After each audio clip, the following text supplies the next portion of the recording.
Now we turn to an Odessa man that was arrested after he allegedly held his daughter captive. 42-year-old Thomas Benjamin Lozano has been charged with 6 counts of aggravated sexual assault, 1 count of unlawful restraint of a minor, and aggravated kidnapping. Now investigators say he allegedly kept his daughter captive and raped her on multiple occasions since last summer. According to reports, on April 9th, a teen called 911 saying that she was being held against her will by her father. When Ector County Sheriff's officers arrived to the home located on West 16th Street, they found the teen locked inside, deprived of food, water, and hygiene supplies. The teen told police she had been locked inside the home since June of last year. Now, in a later interview with investigators, the girl said that her father had forced her to use drugs as well as sexually assaulting her. Now, Lozano was not home when investigators arrived, but they later found him and arrested him. He remains behind bars in Ector County on a combined $1.5 million bond. There are 2 school bonds that voters will be deciding on. Odessa College is looking for $323 million for upgrades across the campus. Midland College is also hoping to pass a $450 million bond to expand applied science programs. Now, over in Ector County, on the ballot, this would be the creation of a multiple emergency service district. District 1 would focus on fire services, while District 2 would focus on emergency medical services. Now, those for the prop tell us that this is a matter of life or death. Well, after an investigation, a Monahans Police Department officer was arrested last week on allegations of sexually assaulting a child. Now, a 31-page affidavit is revealing new details. 38-year-old Benjamin McGalvery is now being charged with 3 counts of sexual assault, 2 counts of online solicitation of a minor, and 1 count of child grooming.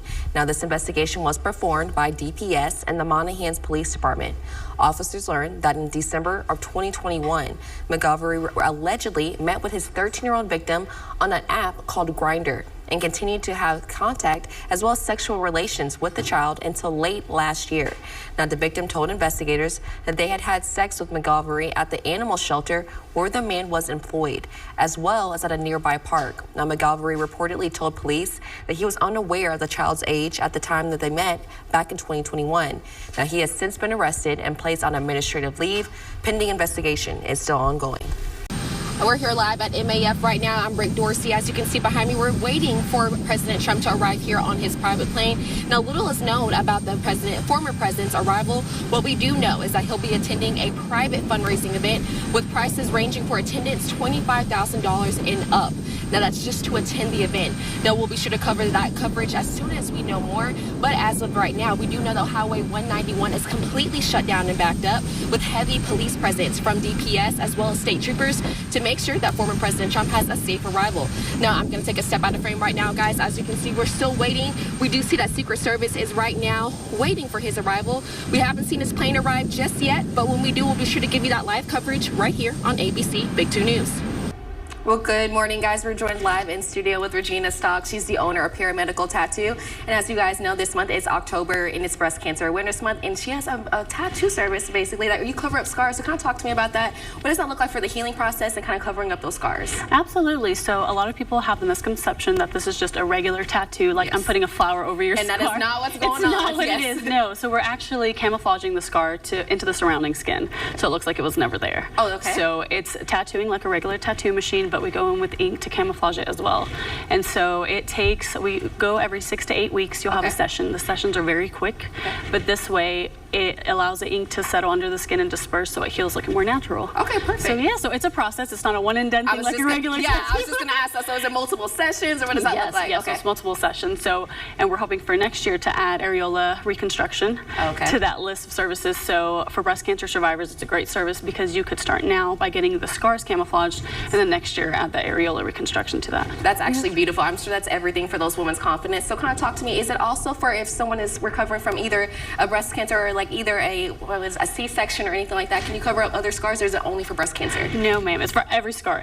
So I'm a cancer survivor. I have an 8-inch scar across my abdomen, so I'm actually camouflaging my own scar. Perfect. So surgical scars, cosmetic scars. I have victims that had burn marks, that have had skin grafts, anything. Self-harm, domestic violence scars, anything. We cover all of it. So you're just restoring that confidence into women. I absolutely love that. So kind of talk to me, how much does something like this cost? Is it covered by insurance? So you actually can use your insurance, especially for women women who've had mastectomies due to breast cancer, you can use your insurance to pay for it, especially the areola reconstruction. It just depends on the scar and the size of it, how dark it is. Like, there's so many different factors that play into it. Okay. Yes, ma'am. And if you can kind of talk to me a little bit, I'm sure it's different for someone who has more melanated skin or just deeper skin tones. Is it more sessions that's required for that? How does that work? No, actually, no. So this works for all skin types, all skin tones, which is something that you don't normally see in, like, with laser or with microneedling. Yes, so it's not for everybody. This is a one forever for everybody type of deal. Perfect. So I know we're kind of closing out here, but kind of tell, where can people find you if they're interested in your services, and kind of set up an appointment if they're interested? Absolutely. So our Instagram is at InkRxTattoo, and our email is at InkRxTattoo@gmail.com. So you can just send me pictures of your scars, and I'll let you know how I can help you. And is a consultation needed for every a session, or how does that work? As long as I have photos of your scar, we can do a consultation over FaceTime or over phone. Perfect. All right. Thank you so much for joining us in the studio. She's going to return again for the 7 o'clock. This is definitely something for all races, all sizes. So if this is something that you're needed, you can head over to yourbasin.com for more information. Thank you so much for joining us this morning. Thank you.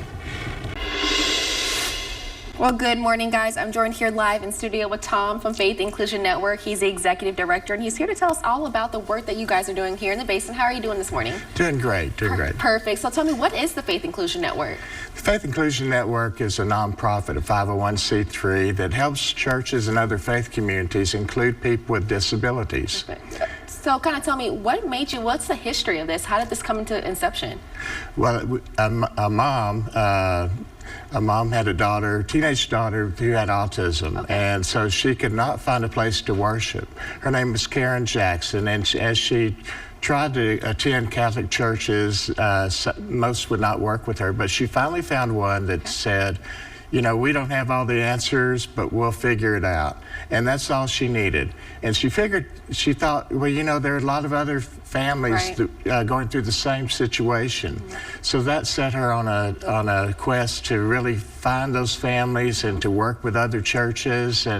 And so that she created a network of churches that were inclusive, and started providing trainings. And so that's how Faith Inclusion Network got started. And as I became executive director, we moved that nonprofit to Midland, Texas, because I know more people here and have lived longer here. And so we're in the process of establishing that network here in Midland and Odessa. Perfect. So kind of tell me, what ministries have you guys worked with already, or any future partnerships that you guys are looking forward to? Well, we've worked with First Christian Church in Midland to develop a special needs ministry, or we call it inclusion ministry. Grace Christian in Odessa. We've talked with Golf Course Church of Christ. And so we'll work with any church, any denomination, and help them develop ways to include people with disabilities. Perfect. So it's definitely inclusion. So I just want to ask again, or last question, is it for children, or people of any age, or what do you guys cover age-wise? It covers everybody, all ages. And, you know, a lot of our churches do a good job. They don't think they're doing special needs ministry, but they really are. And they're inclusive. They establish a relationship. And we want churches to know that it doesn't matter how large you are, or how much money you have, or how many staff you have. People and families that have kids with disabilities just want the relationship. They don't want programs. And any church can provide those relationships. And once we get to know families and people with disabilities and see that they have some spiritual needs as well, fellowship needs, education, worship, service. All of those are important needs for everybody. 100%. It builds community. It makes you feel like a sense of belonging and just a sense of community in general. So, Tom, thank you so much for being here this morning. We're going to bring you back again for the 7 o'clock. This is a wonderful interview. Thank you so much for being here. Back to you in studio. Still wish we would have got a zoom in on that food, because he munching on it and it looked good, but I just wish we could have got a little bit closer to it. But I'll get closer to it, because Taboo's open from 11 to 11 from Sunday to Thursday, and 11 to 2 a.m. on Fridays and Saturdays.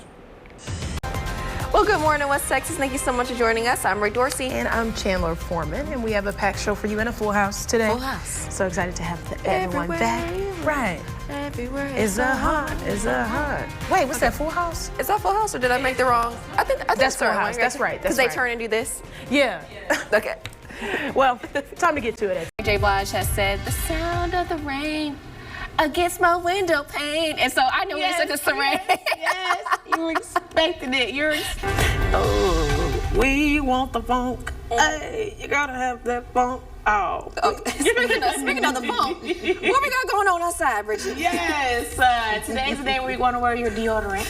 Oh, that's important. It's very important. That's actually a very good The tip. humidity-